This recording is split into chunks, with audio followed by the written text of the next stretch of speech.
Happy OONSDAY, guys. Remember how I had my yard certified as wildlife habitat through the National Wildlife Federation? Well, I've officially uncertified myself. I emailed the National Wildlife Federation and my city that organized this and told them, please take me off your list. There were a lot of promises on the brochure of what would be guaranteed me protection-wise. For instance, look at this. Squirrel feeder. But a city official came into my yard and said, you have a squirrel feeder, you're going to pay a fine. Look at this. Got to keep your plants and your stems 12 to 18 inches high, but yet city laws say the city has the right to come on your property and cut it down if things get too long.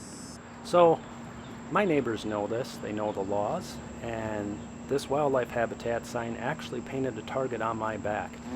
So a lot of you in your comments with my recent videos have been wishing me well and wondering how I'm doing. And I feel kind of lost right now. Just kind of out there wandering, not having that sense of purpose like I did in the past. You think day after day after day, every night you're with these guys.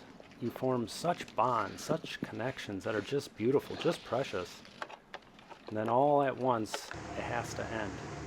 And I'm going a little cuckoo for Cocoa Puffs, I'll be honest. I'm depressed. I don't know what to do with my nights. When I do make a video, it's kind of emotional. Kind of hurts.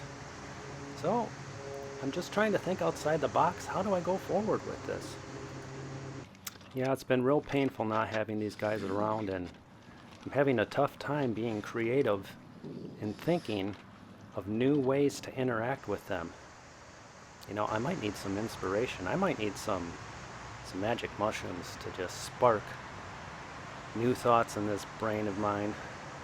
Maybe the animals too. Maybe we both could trip out on some crazy mushrooms and come up with a plan. You know, I thought perhaps I can get a permit through the state to do scientific research on how raccoons interact with people in urban situations. You know, not being a scientist, not being very educated in those matters, I don't know that that would ever go over with my state, but it might be worth a try. Perhaps I could show them some of this footage, and perhaps I could change hearts and minds. My guess is they would come at me with the book, and they'd probably charge me with harassment. So I don't know about the magic mushroom idea. Perhaps I can create some fortress of solitude, some hidden structure under the ground in the woods, some secret fort or treehouse where I can hide away from cameras. Just enter a zen state. Release pheromones from within that just attract them to come in. And I can be with my raccoons again. I don't know. I sure wish it was like this again. Oh my goodness, do I miss touching a wild raccoon. It's an amazing thing. It's awesome. It just feels wonderful. It just fills your heart with joy. You can't help but to smile, and you can tell they're loving it too. And so I've been seeking out YouTube channels recently that show people with raccoons as pets. And I'm extraordinarily jealous. And I've reached out to some of these people saying, hey, can I come over by you? Can I be with you and your raccoon? Can I maybe interview you? And that's a possibility. Perhaps I'll do interviews going forward with those who would like to participate and stay anonymous. I don't want to get anyone in trouble like I got in trouble, so we'd stay under the radar, talk about raccoons, all their positives, and hopefully continue this mission to change the hearts and minds of cold-hearted people. So yeah, this is my invitation to all of you out there, especially anyone who's close to the state of Wisconsin or preferably in the state, to reach out to me. Find my email address in my channel description. And if you wouldn't mind having me over and we hang out with your raccoons and we could just talk about it, just your personal story on your experiences with these guys, that would be awesome for me, and I think it would be awesome for raccoons to shed a positive light on them from other people's perspectives other than my own. You know, and just to be honest, I really need my fix. I'm really jonesing to be with a raccoon. I can't risk it by me.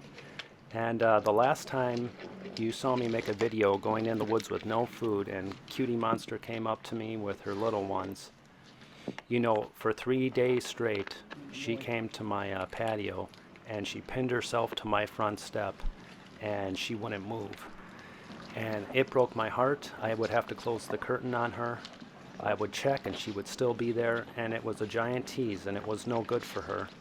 And so I've pretty much cut everything off. So yeah, not only do I really, really miss them, I really miss you guys. I miss us talking about new footage, us talking about new moments with the raccoons. You guys have become so attached to my raccoon characters, and they've been torn out of both of our lives. And our conversations, our games we would play together, the food competitions, you guys choosing a name for them, that was so much fun for me. And hearing your comments was so much fun. And now everything just feels so depressing. It's everyone saying, I'm so sorry for you. I can't stand your neighbors. Why does it have to be like this? You gotta fight. You gotta find a way to make this still work. You gotta go to the woods and secretly do it. And I feel torn in so many directions on doing the right thing for me and my family, doing the right thing for the animals, doing the right thing for you guys. Believe me, I am thinking out of the box. So yeah, I had cats for many years, and when there were issues with the cats, I would purchase this product that would release pheromones. You plug it into the wall, kind of like a Glade scent diffuser, and it would release pheromones into the air. There's pheromones that cats produce in their face, and maternal pheromones when the mother is nursing, and these are synthesized forms of those pheromones that are wafted into the air with this diffuser, and it causes a change in the behavior of an animal. And I was wondering, is there a way to do this with raccoons where I could just load myself up with pheromones, real pleasant ones that would draw them in, and they would crawl all over me and I would be in heaven all over again? I don't know. My guess is somehow the laws would catch up with that immediately and they would shut it down. Or perhaps I could become some Zen master to just channel my thoughts deep within, become really centered, and release these pheromones naturally from within, these neurochemicals, big bursts of oxytocin and serotonin into the air that would draw the raccoons in, have them in a calm state, and we could reunite again. I know this is far-fetched, and I think the easiest thing to do is for you guys to just contact me and say, hey, come on over for a burger and a beer, sit in the backyard, hang out with my raccoons. So please contact me, guys, send my email, have me over to your house, and let me see some raccoons. Because this whole certifying your yard thing hasn't gone my way at all. In fact, there's less animals in my yard now than ever that I got certified. Oh my goodness, who would have guessed? Okay, happy OONSDAY, guys. Be kind to animals.